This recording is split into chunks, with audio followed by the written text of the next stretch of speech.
అక్క ఆంధ్రప్రదేశ్లో అంటే నాట్ ఓన్లీ ఆంధ్రప్రదేశ్ ఆస్తి కోసం తల్లిదండ్రుల్ని చంపేసి బంధాలు అనే వాల్యూ లేకుండా రీసెంట్గా ఒక ఇష్యూ బయటపడింది, తల్లిని చంపేసిన కొడుకు అని. ఏమంటారు దీని మీద, ఎలా స్పందిస్తారు?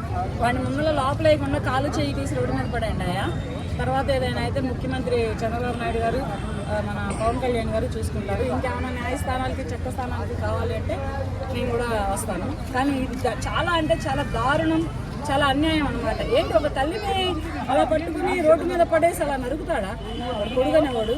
అలా నరికితే ఈ తల్లి ఆ రోజునే వాడికి ఒక ఒట్ల కింద చేసి చంపేసినట్టయితే పని అయిపోయేది కదా. ఈ తల్లి పెంచి పెద్ద చేసి ఆ రోజు గబ్బరాలు అబ్బాయి పుట్టాడు కదా, ఆ ఉద్దేశం తోటి గడ్డబలంతో చెవులు కుట్టించారన్నట్టుగా పెంచినట్టుంది. వాడు ఆస్తి ఇవ్వకపోతే ఎక్కడికి పోయిద్దామా? ఆ ఆస్తి ఇది కాకపోతే ఇంకెవరికన్నా పెట్టిద్దా? ఎవరికి పెట్టదు కదా. అది మరచి ఆ రకంగా తల్లిని కూడా లేకుండా రోడ్డు మీద పడేసి గొడ్డును నరికినట్టు నరుకుతున్నాడంటే అది చూస్తే ఎటువంటి ఆడవాళ్ళకైనా గుండె చెదిరిపోతుంది, కళ్ళల్లో నీళ్ళు చెదిరినాయి. పొద్దున్న నాకైతే వీడియో చూస్తుంటే కళ్ళల్లో నీళ్ళు వచ్చినాయి అనమాట. వాళ్ళు వీడెవడు వీడింత నరుకుతున్నాడు ఏంటి అని చాలా బాధపడ్డాను నేనైతే. ఇటువంటి కొడుకులు ఉన్నారు ప్రపంచంలో. ఇప్పుడు మొగుళ్ళనే చంపుతున్నారు, పెళ్ళాలు బిడ్డలనే చంపుతున్నారు, తల్లులంటే తల్లుల్ని తండ్రులు కూడా చంపే కొడుకులు తయారవుతున్నారంటే మా సమాజానికి ఎటువంటి మెసేజ్ ఇస్తున్నారు ఈ యువత? ఎటు పోతుంది ఈ సమాజం అనేది కూడా నాకు కూడా అర్థం కావట్లేదు.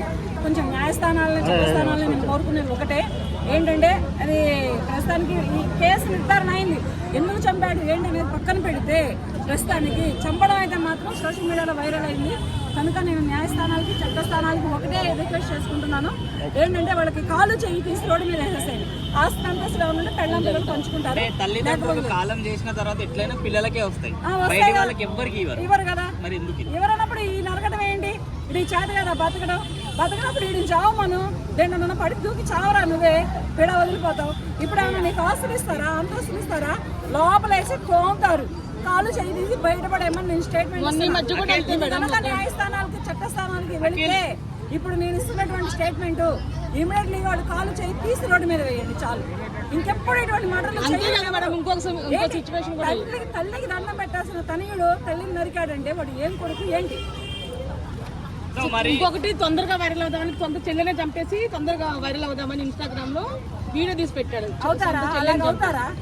అవుతారా చెల్లెలని అమ్మల్ని నాన్నల్ని చంపి వైరల్ అవుతారా?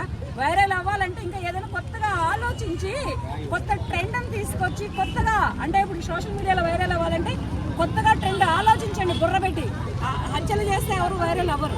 కొంతమంది చెప్తున్నారు అబ్బాయి గాంజా కూడా తీసుకొని ఉన్నాడు, వాడిని కంట్రోల్ చేయడం కష్టం. వాడిని కాలు చేయి తీసుకోవడమే పడేది. ఆఫ్ కెమెరా వర్షం